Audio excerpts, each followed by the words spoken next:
They said the cabin wasn't empty, it was waiting. The road ended half a mile back, swallowed by brush and silence, and Ethan Cole had to walk the rest of the way with the cold pressing against his ribs like a memory he couldn't shake, boots crunching over frozen dirt, the faint smell of pine and damp earth rising with each step as the forest closed in tighter around him, branches bending low as if to watch him pass. And beside him moved Rex, steady and alert, his thick coat catching the pale afternoon light, ears twitching to sounds too distant for human hearing, the kind of quiet that didn't feel peaceful so much as it felt like something was holding its breath. The cabin revealed itself slowly, not all at once, as though it had no intention of being found. Vines thick as rope choking the walls, crawling over shattered windows, wrapping around the sagging porch like fingers that had forgotten how to let go. The wood darkened by years of rain and neglect, the roof dipping in the middle as if it had grown tired of standing. And for a long moment Ethan simply stood there, hands buried deep in his worn jacket, staring at the place he had bought for less than the cost of a tank of gas. A decision that hadn't felt like hope so much as surrender, because sometimes a man doesn't choose where he ends up, he just stops fighting where he lands.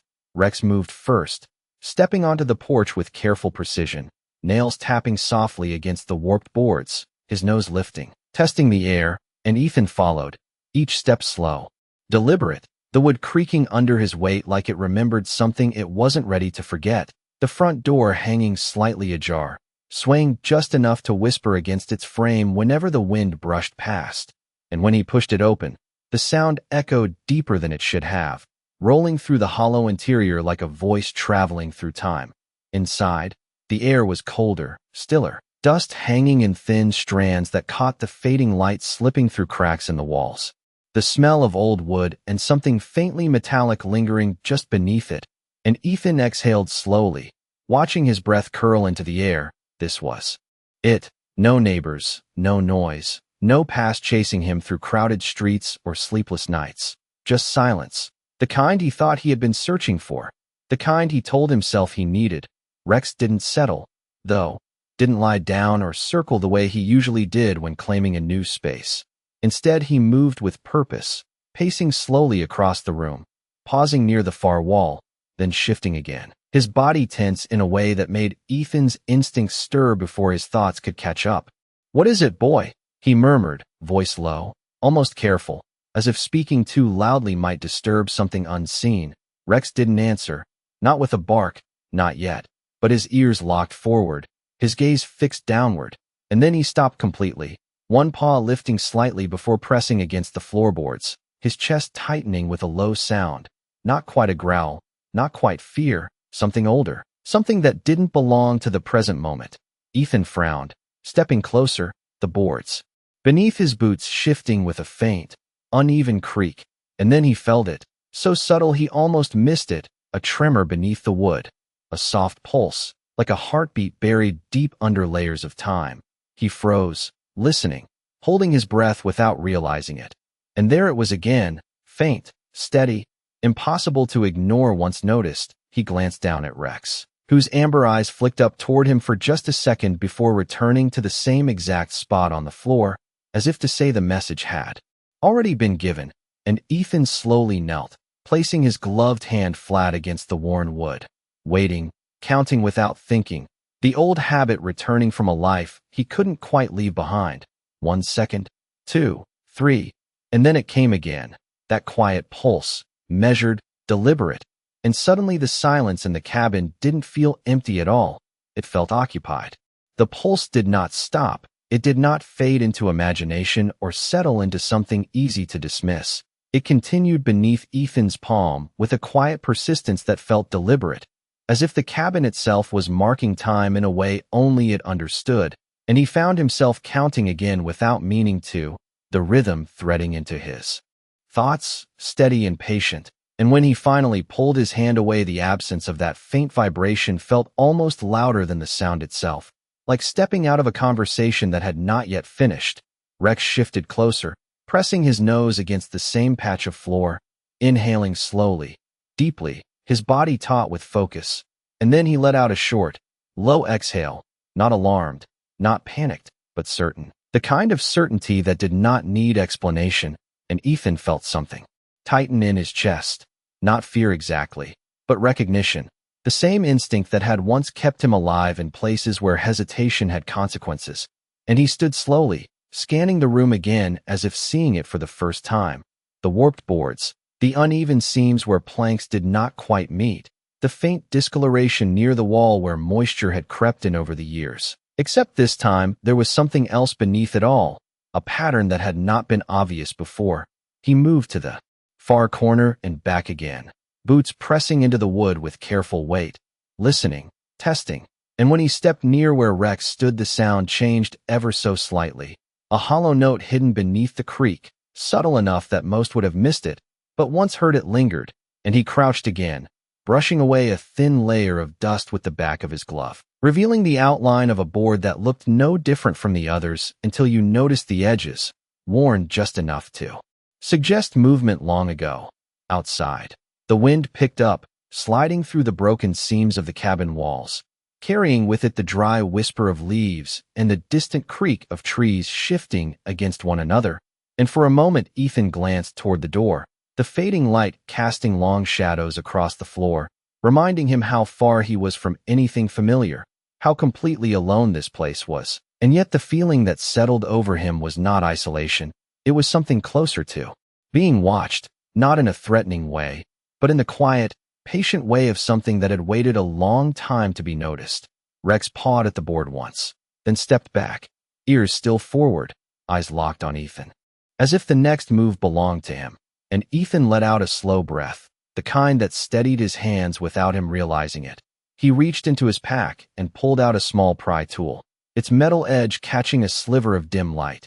And for a second he hesitated, not because he doubted what he was about to do, but because some part of him understood that whatever lay beneath that floor was not just something hidden. It was something preserved, something left behind on purpose, and once uncovered it would not be able to return to silence. The pulse came again, faint but undeniable, traveling through the wood and into his fingers as he set the edge of the tool against the seam, and Rex lowered his body slightly, as if bracing for a change he could already feel, and Ethan pressed down gently, the wood resisting at first before giving just enough to release a soft, dry crack, the sound small but final in the stillness. And as the board lifted a fraction of an inch, a breath of colder air slipped upward from below, carrying with it a scent that did not belong to dust or decay, but to something sealed, something untouched. And Ethan paused there, the board barely raised, the darkness beneath it just beginning to reveal itself, knowing without needing to see that whatever waited under that cabin floor had been waiting far longer than he had been searching. The board lifted slowly, resisting just enough to remind Ethan that it had not been disturbed in years, maybe decades, the wood groaning softly as if it had grown used to holding its secret. And when he eased it back a few more inches, the darkness beneath opened like a quiet breath, deeper than he expected, colder too. A narrow space revealed just below the cabin floor, not large enough to stand in, but clearly not natural either. And Rex leaned forward immediately, his nose hovering over the opening, inhaling with careful precision, his body no longer tense but focused in a way that felt almost calm, as if whatever lay below was not a threat, but a message waiting to be understood. Ethan set the board aside fully now, placing it gently against the wall, and the space beneath came into clearer view, a shallow compartment reinforced with old beams, the wood smoother than the rest of the cabin as if it had been crafted with intention, and at the center of it rested something wrapped in a thick layer of oilcloth, darkened by time but still intact, its edges tied carefully with cord that had not rotted or frayed, a detail that made Ethan pause, because nothing about neglect should have preserved something this well, and yet here it was, waiting in silence beneath a place everyone else had forgotten. Outside, the wind shifted again, brushing along the walls with a low whisper that slipped through the cracks like a voice just out of reach, and the light inside the cabin dimmed as clouds moved overhead, casting the room into a softer gray that made the hidden space feel even more removed from the present, like it belonged to a different moment entirely. And Ethan reached down slowly, his gloved hands steady but deliberate, lifting the wrapped bundle from its resting place, surprised by its weight, heavier than it looked, solid in a way that suggested purpose, not random storage. And when he set it on the floor beside him, Rex circled once before sitting, eyes fixed on the object, ears forward, waiting. Ethan untied the cord carefully, each knot loosening with a faint dryness that spoke of age but not decay. And as the cloth unfolded, the scent changed, not dust, not mold, but something faintly metallic mixed with old paper, preserved air from another time, and inside the wrapping lay a small metal box, rectangular, its surface worn but not rusted, the edges lined with a thin seal that had kept it closed against the years, and etched faintly into the top was a set of initials, barely visible unless the light caught them just right. EC, the same letters as his own name, and Ethan froze for a second, his breath catching not from fear, but from the quiet coincidence that felt like more than chance. Rex let out a low, soft sound, not a warning, more like recognition, and Ethan shook his head slightly, grounding himself, reminding himself that letters were letters, nothing more, but still his hand lingered on the lid of the box a moment longer than necessary before he finally opened it, the seal breaking with a subtle shift of pressure, releasing a faint whisper of air that had not been touched in years, and inside, neatly arranged, were papers, folded with care, their edges yellowed but intact, along with a small, flat object wrapped separately in cloth. And when Ethan lifted the top document, his eyes moved across the surface slowly, taking in the handwriting, the dates, the markings that spoke of something official but hidden, something that had never been meant for open shelves or public record. And as he read the first few lines, the quiet around him deepened, the cabin settling into a stillness that felt almost attentive, as if it had been waiting for someone to finally understand what had been left behind. And Ethan realized that whatever he had just uncovered was not just something forgotten. It was something that had been deliberately placed here, protected, hidden, and now, for reasons he could not yet explain, found. The paper felt heavier than it should have, not in weight, but in meaning, the kind that settled into Ethan's hands as he read each line slowly, carefully, the handwriting steady and deliberate, not rushed, not panicked, but written by someone who had known exactly what they were leaving behind and why. And the date at the top caught his attention first. Over 40 years ago, long before the cabin had fallen into ruin, long before the vines had claimed the walls, and beneath that date was a name. Not printed, not typed, but written in the same careful script, Elijah Cole, and Ethan's breath paused without him realizing it, his eyes moving back to the initials on the metal box, then back to the paper, the connection forming quietly, not as a shock, but as something that had always been there waiting to be seen. Rex shifted closer, lowering himself beside Ethan, his head resting just near the edge of the paper, his presence steady, grounding, as if he understood that whatever was unfolding here was not just discovery. It was something personal, something that reached further back than either of them had expected, and Ethan continued reading, the words describing a place beneath the cabin, not the shallow compartment he had just opened, but something deeper, something built with purpose, hidden not just from sight, but from time itself. And the instructions were precise, almost methodical, referencing measurements across the floor, distances from walls, angles that only made sense if the writer had constructed the space with his own hands. Ethan glanced around the cabin again, seeing it differently now, not as a broken structure abandoned to decay, but as something layered, intentional, every beam and board holding more than what showed on the surface. And the faint pulse beneath the floor came again, steady, unchanged, as if confirming the truth of what he held in his hands. He turned to the next page, the paper softer at the edges but still intact, and the tone shifted slightly, less technical, more reflective, the writer speaking not just of what had been hidden, but why, mentioning things that should not have been found by the wrong people, things that were safer buried beneath silence than exposed to the world. And yet there was no fear in the words, only a quiet certainty, a belief that one day the right person would come, someone who would understand the weight of what had been left behind.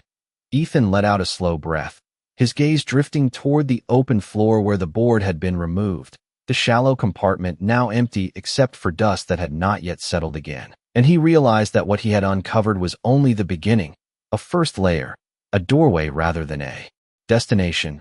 Rex lifted his head slightly, ears turning toward the far side of the room, his attention shifting as if guided by something Ethan could not yet perceive.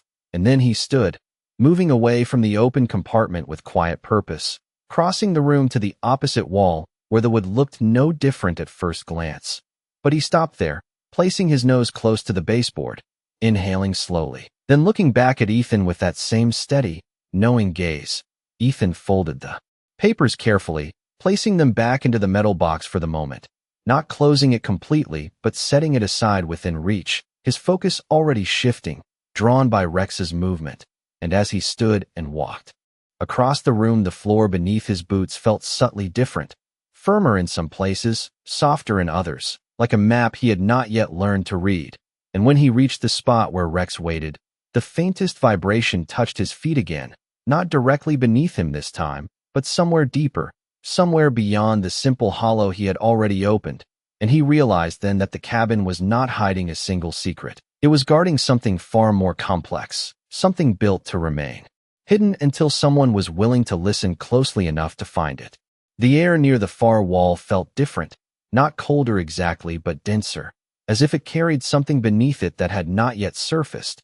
And Ethan stood there for a moment, letting his weight settle into the floor, listening not just with his ears, but with the quiet instinct that had begun to return to him since stepping inside this place. The same instinct that had once told him when something was not quite right even when everything looked still, and Rex remained fixed at the baseboard, his nose brushing along the seam where wood met wall, tracing it slowly from left to right until he stopped at a point that looked no different from the rest. But his posture shifted there, his body leaning forward slightly, attention narrowing, and Ethan followed that focus, crouching down to examine the space more closely. At first there was nothing obvious, just aged wood, faint cracks, the subtle warping that came with time. But when he pressed his fingers along the seam, he felt it, a slight give beneath the surface, almost unnoticeable unless you were searching for it. And he moved his hand an inch to the side, then back again, testing the pressure, mapping the resistance, and the faint pulse came once more, not directly beneath his hand this time, but echoing from somewhere deeper, like a signal traveling through layers he had not yet uncovered. He leaned back slightly, glancing across the room, aligning what he remembered from the paper with what he was seeing now, the measurements, the distances, the way the writer had described the placement as if it mattered down to the inch, and slowly the pattern began to take shape in his mind. Not as a clear answer, but as a direction, and he reached into his pack again, pulling out a small measuring tape, extending it carefully across the floor from the wall opposite the door, counting out the distance exactly as written, 1 foot, 2 feet, 3, until he reached the mark, and then he shifted sideways, measuring again along the adjacent wall, his movements quiet, deliberate, as if he did not want to disturb whatever waited beneath.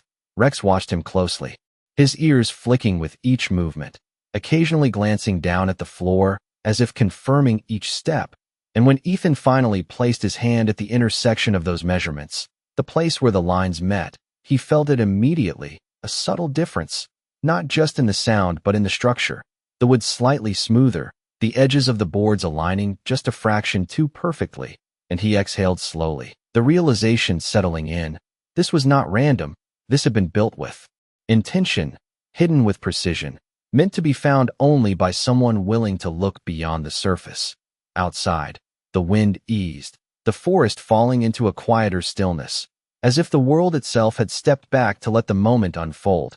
And inside the cabin the light dimmed further, the last of the afternoon slipping toward evening, casting long shadows that stretched across the floor and up the walls. And Ethan placed both hands flat against the spot, pressing down gently, then harder, testing the response. And for a second nothing happened, just the faint creak of old wood adjusting to his weight.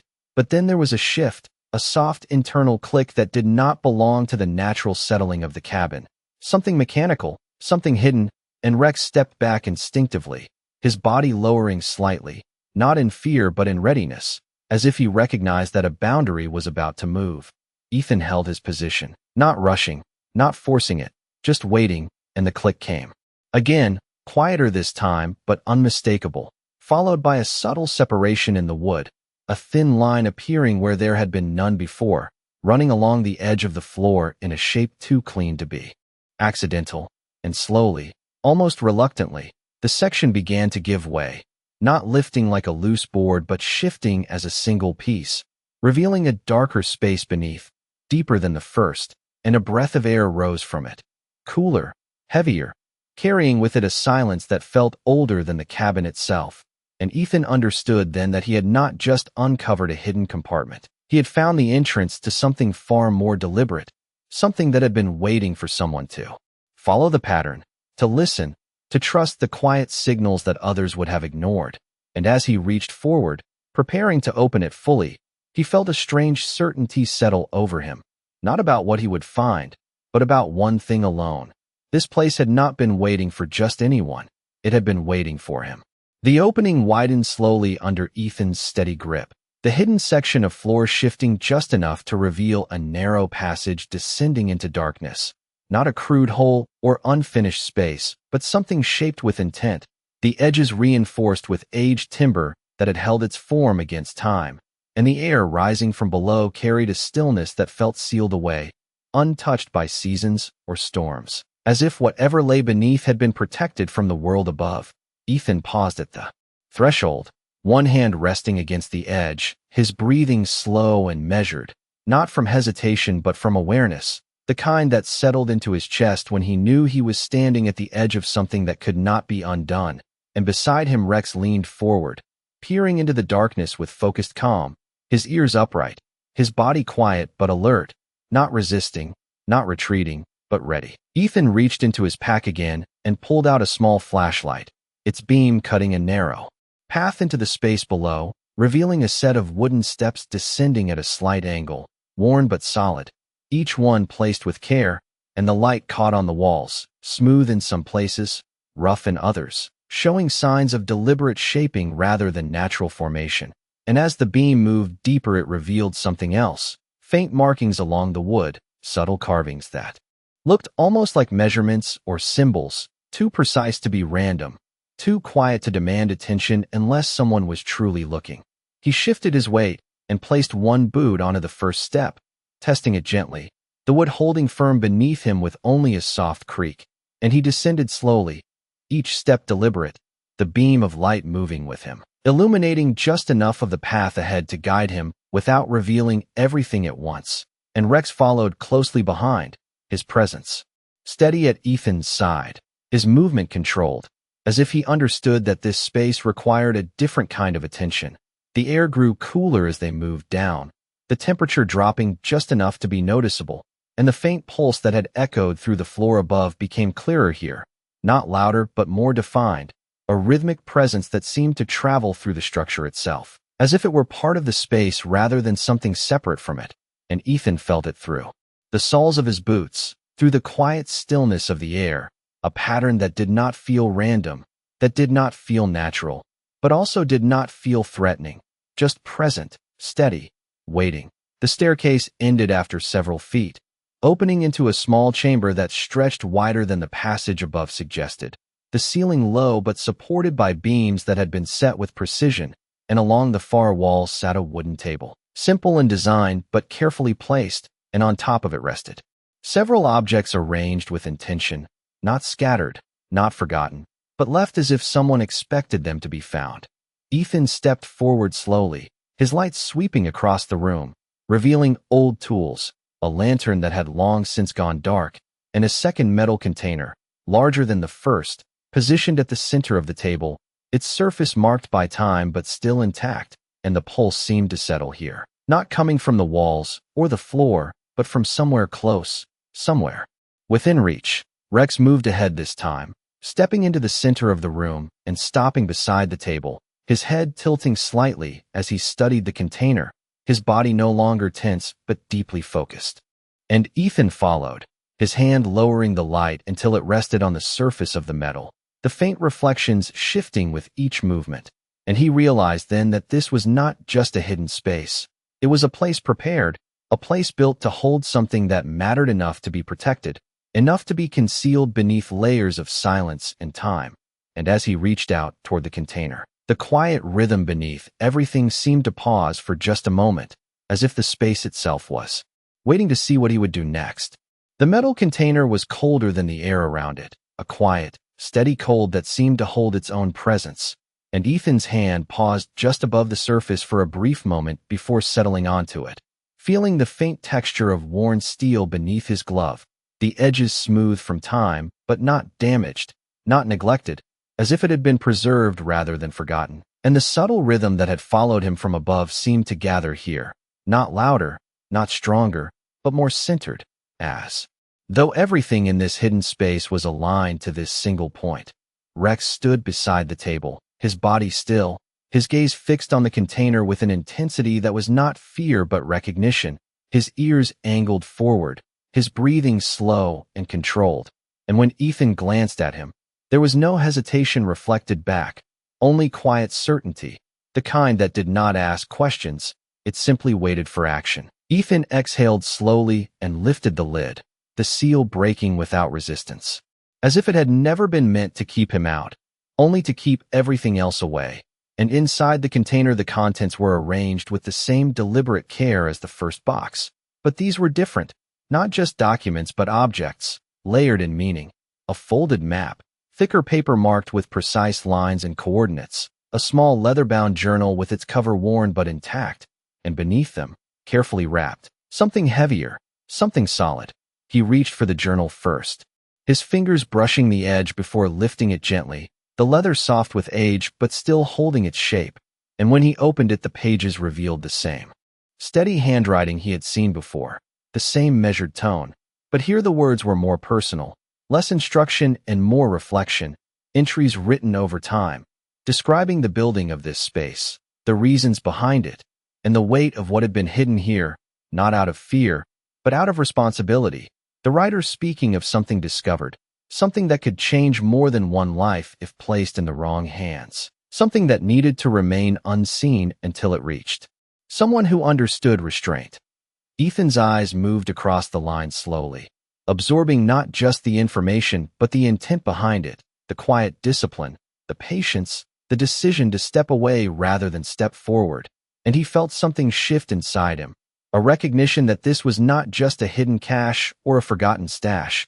This was a message, a continuation, something left unfinished but not abandoned. Rex shifted slightly, his head lowering toward the wrapped object still, resting in the container, his nose brushing against the cloth before he stepped back, giving space, and Ethan followed the movement, setting the journal aside carefully before reaching for the final item, the weight of it more pronounced now that everything else had been revealed, and as he lifted it, the wrapping loosened slightly, revealing the edge of polished wood beneath, dark, smooth, crafted with precision, and when he pulled the cloth away fully, the object took shape in the dim light.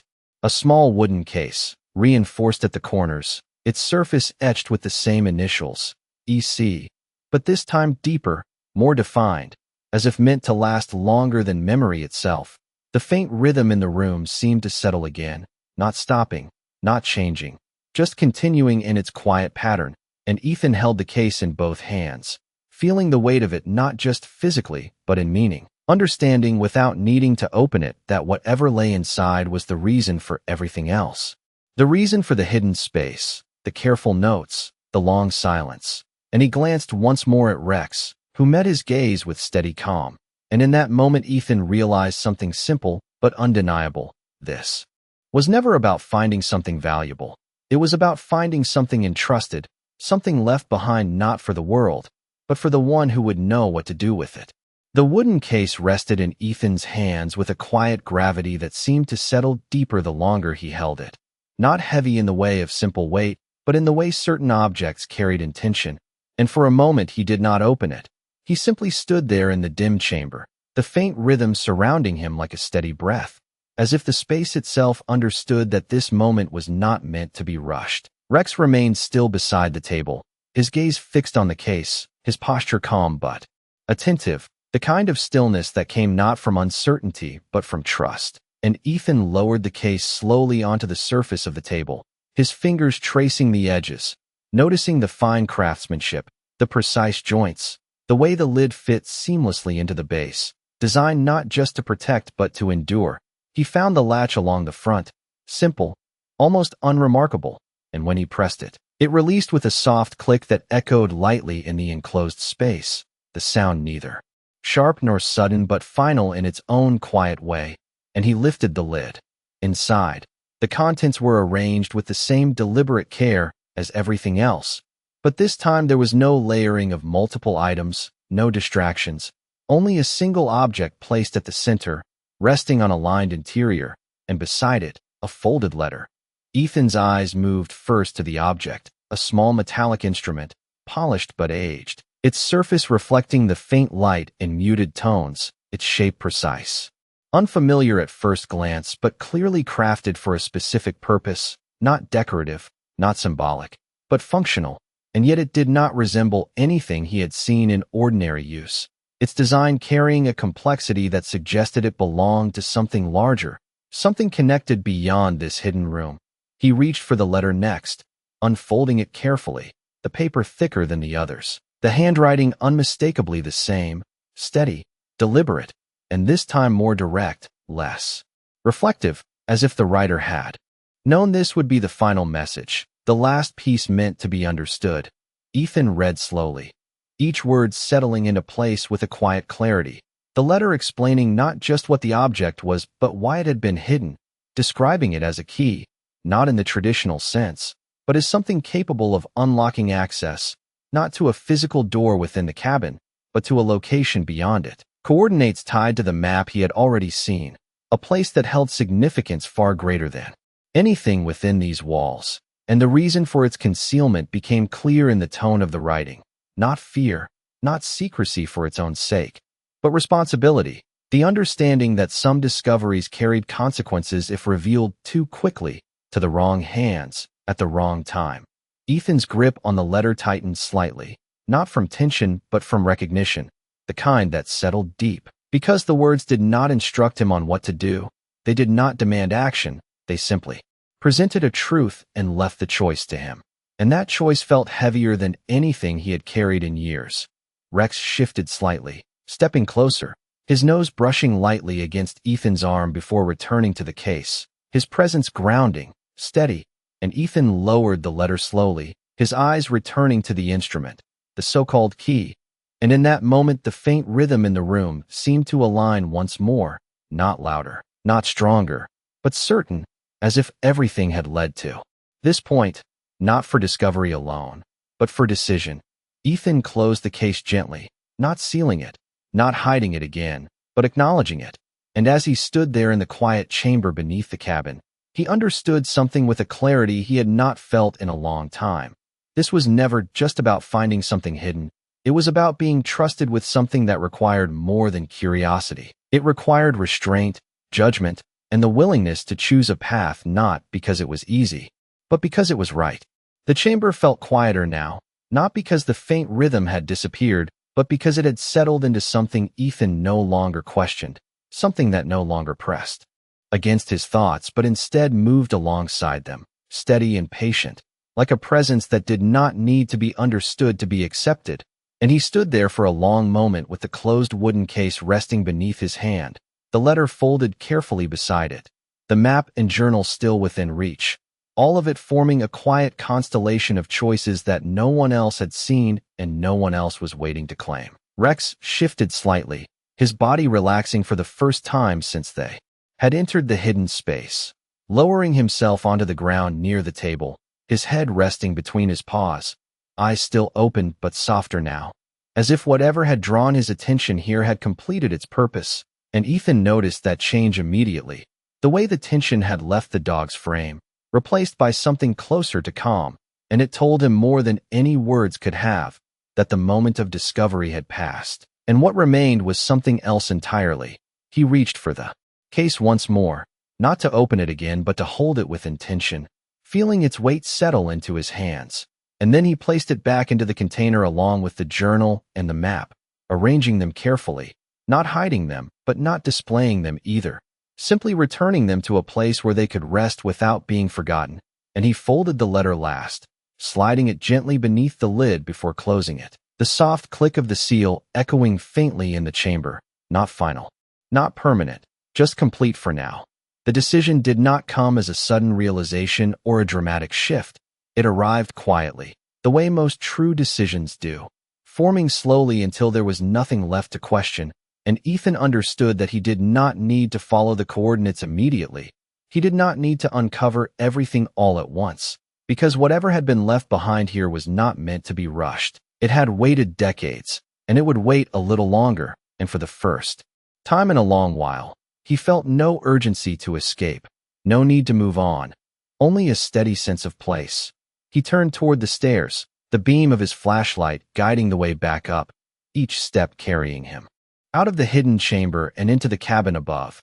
And as he emerged, the air felt different, lighter in a way that had nothing to do with temperature. The fading light of evening stretching across the floorboards, casting long, quiet shadows that no longer felt empty but familiar, as if the cabin itself had shifted from something abandoned into something inhabited, not just by presence but by purpose. Rex followed close behind, stepping onto the main floor and pausing for a moment, his ears flicking once before settling, his gaze sweeping the room before returning to Ethan. And then, without hesitation, he moved toward the far side of the cabin and lay down near the wall, choosing a place as if he had already decided this was where they would stay. Ethan stood there for a moment, looking around at the worn walls, the creeping vines at the windows, the quiet stillness that had once felt heavy and now felt grounded. And he let out a slow breath, his shoulders easing in a way he had not noticed until now. The weight he carried shifting not by disappearing, but by finding somewhere to rest. Outside, the wind moved gently through the trees, carrying a soft rustle that no longer sounded like a warning, but like a welcome, and Ethan stepped toward the door, opening it just enough to let the evening air drift inside, the scent of pine and earth filling the space. And he realized that he was not standing at the edge of something uncertain anymore. He was standing at the beginning of something steady, something earned not through searching but through staying. He closed the door softly behind him, the sound quiet, deliberate, and as he turned back into the cabin, Rex lifted his head just enough to meet his gaze, and in that silent exchange there was no question left, only understanding that some things are not meant to be taken from the past. They are meant to be carried forward, slowly, carefully, by those willing to remain. And in that stillness, the cabin no longer felt like a place he had bought. It felt like a place that had chosen to keep him.